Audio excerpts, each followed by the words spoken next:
దేవుని ఘనమైన నామమునకు స్తోత్రములు.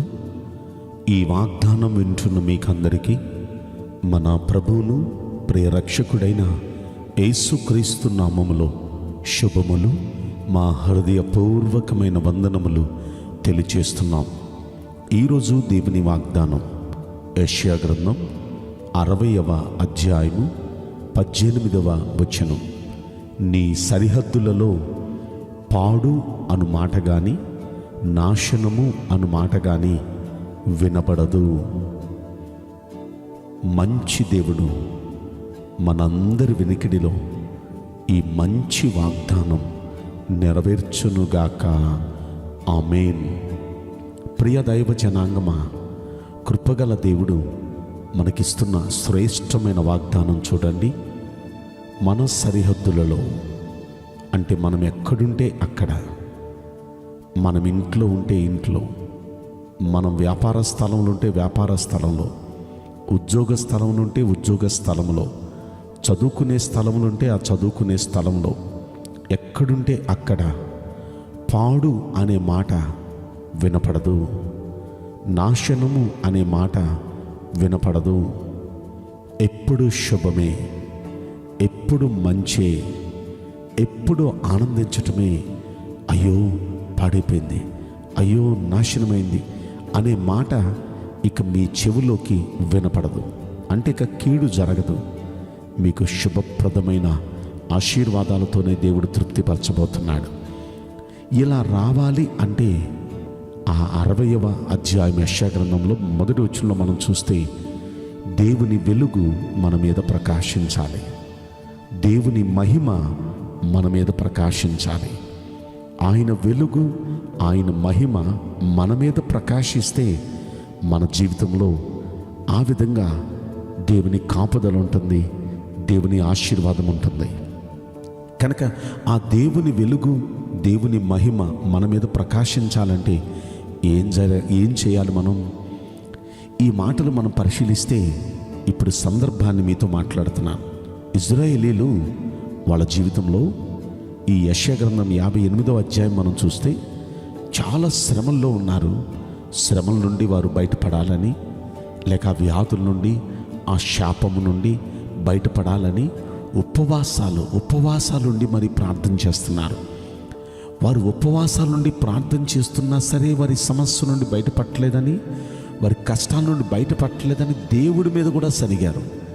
దేవుణ్ణి కూడా అడుగుతున్నారు, మేమెంతగా మా కడుపులు మార్చుకొని ప్రాణాలని ఆయాసం చేసుకొని మేమెంతగా ఉపవాసాలుండి ప్రార్థన చేస్తున్నా మీరెందుకు వినరయ్యా, మీరెందుకు మా ప్రార్థనలకు జవాబు ఇవ్వరయ్యా అని దేవుని మీద కూడా ఆయాసపడుతూ వారు మాట్లాడారు. వారు మాట్లాడుతుంటే అప్పుడు దేవుడు వారితో చక్కగా యెషయా గ్రంథం 58వ అధ్యాయంలో మాట్లాడారు. మీరు ఉపవాసం ఉంటారు, కానీ ఆ ఉపవాస దినాల్లో కూడా మీరు గుద్దులాడుతూ ఉంటారు, మీ పని వారితో కఠినమైన పనులు చేస్తూ ఉంటారు, లేకపోతే ఇదిగో మీరు ఇలా ఉంటారు, మీరు అలా ఉంటారు అంటూ ఆ ఉపవాసం అనే పేరు మాత్రం ఉపవాసం ఉంటున్నారు, కానీ మీరు చేసే ఈ పనులు ఇవి మానటం లేదు, సత్కార్యాలు మీరు చేయటం లేదు. ఇదిగో ఈ విధంగా సత్క్రియలు చేస్తూ ఆ ఉపవాసం ఉన్నప్పుడు ఈ విధంగా మిమ్మల్ని మీరు మార్చుకొని కన్నీళ్లతో దేవుని సన్నిధిలో ప్రార్థన చేస్తే, అలా సత్కార్యాలు చేస్తే ఆ ఉపవాసం నాకు అనుకూలమైన ఉపవాసం. అలా ఉపవాసం చేస్తే నేను ఇదిగో ఇలా చేస్తాను, ఇలా చేస్తాను, ఇలా చేస్తాను అని చాలా ఆశీర్వచనాలు అక్కడ చెప్పారు. యెషయా గ్రంథం 59వ అధ్యాయం దగ్గరకు వచ్చేటప్పటికి అక్కడ వారితో మాట్లాడుతూ అంటారు, రక్షించలేని దేవుడు కాదు మీరు సేవించే దేవుడు, వినని దేవుడు కాదు మీరు సేవించే దేవుడు, వినగలిగిన దేవుడు, రక్షించగలిగిన దేవుడు.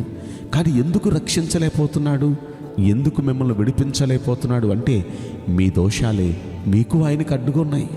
ప్రార్థన చేస్తున్నారు కానీ మీ ప్రార్థనలకు జవాబు రాకపోవటానికి గల కారణం ఆయన రక్షించలేని అసమర్థుడు కాదు, మీ దోషాలే మీకు ఆయనకు అడ్డమైపోయినాయి, మీ పాపాలే మీకు ఆయనకు అడ్డమైపోయినాయి. అందుకే ఆయన ఆలకించట్లా.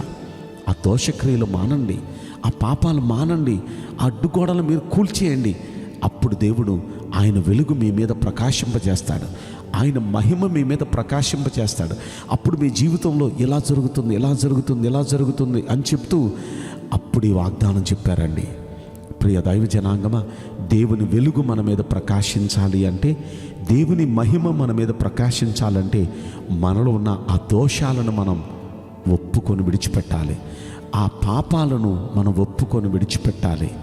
అవే దేవునికి మనకు అడ్డయి దేవుని ఆశీర్వాదం మన మీదకి రాకుండా, దేవుని వెలుగు మన మీద ఉదయించకుండా, దేవుని మహిమ మన మీద ఉదయించకుండా చేస్తుంది. కనుక ఈ మంచి దినాన్న దేవుని దగ్గర మన ప్రతి దోషాన్ని ఒప్పుకొని విడిచిపెడదాం. దేవుని సన్నిధిలో మన ప్రతి పొరపాటును ఒప్పుకొని విడిచిపెట్టేద్దాం. దేవుని సన్నిధిలో ఒప్పుకొని ఆయన సన్నిధిలో కన్నీళ్లు కార్చి మనం ప్రార్థన చేస్తే అప్పుడు దేవుడు తన వెలుగును మన మీద ఉదయింపచేస్తాడు, తన మహిమను మన మీద ఉదయింపచేస్తాడు. అప్పుడు ఎలా ఉంటుందంటే మన సరిహద్దులలో పాడు అనే మాట కానీ, నాశనం అనే మాట కానీ ఇక మనకు వినపడదు. ఆయన మనకు తోడుగా ఉండి ఎప్పుడు మనకు మంచే జరుగుతుంది, మేలే జరుగుతుంది, ఆశీర్వాదమే జరుగుతుంది. ఈ వాగ్దానం వింటున్న మనందరి కుటుంబాల్లో దేవుడు తన వెలుగును ఉదయింపచేయునుగాక. దేవుడు తన మహిమను ప్రతి కుటుంబం మీద ఉదయింపచేయునుగాక. ఆయన వెలుగు ద్వారా, ఆయన మహిమ ద్వారా అందరి కుటుంబాల్లో మహిమ కార్యాలు దేవుడు జరిగించి నిశ్చయంగా పాడు అనే మాట కానీ, నాశనం అనే మాట కానీ వినపడకుండా దేవుని ఆశీర్వాదం, నిత్యమైన దేవుని సమాధానం ప్రతి కుటుంబాల్లో ఉండునుగాక. ఆమేన్. నేను మీకోసం ప్రార్థన చేయబోతున్నాను. పరిశుద్ధుడా, ప్రేమగల యేసురాజా, మీ పరిశుద్ధ బంగారు పవిత్రమైన నామమునకు నిండు మనసుతో కోట్ల కొలదిగా స్తుతులు, స్తోత్రములు, వందనాలు చెల్లిస్తున్నాం. ఈ ప్రశస్తమైన ఈ సమయాన్ని బట్టి, ఈ వాగ్దానం వింటున్న మీ ప్రియభక్తులందరిని బట్టి మీకు స్తోత్రములు. ఈ మంచి వాగ్దానం నిశ్చయంగా ప్రతి కుటుంబంలో మీరు నెరవేర్చండి అయ్యా. వారి కుటుంబాలలో ఇక మీదట పాడు అనే మాట కానీ, నాశనం అనే మాట కానీ వినపడకుండా నీ నిత్యమైన ఆశీర్వాదం, సమృద్ధి అయిన మీ దీవెనలు ప్రతి కుటుంబానికి అనుగ్రహించి మీ కాపుదల భద్రతను అనుగ్రహించమని, నీ బిడ్డల జీవితాల్లో గొప్ప కార్యాలు జరిగించండి. మీ వెలుగును, మీ మహిమను వారిపైన ఉదయింపచేయమని ఈ కొద్ది మనవులు నజరుడైన యేసుక్రీస్తు ప్రశస్తమైన నామములో మిక్కిలి వినయముతో ప్రార్థించి బ్రతిమలాడి వేడుకుంటున్నాం ప్రియ పరలోకపు తండ్రి. ఆమేన్. May God bless you all. Thank you.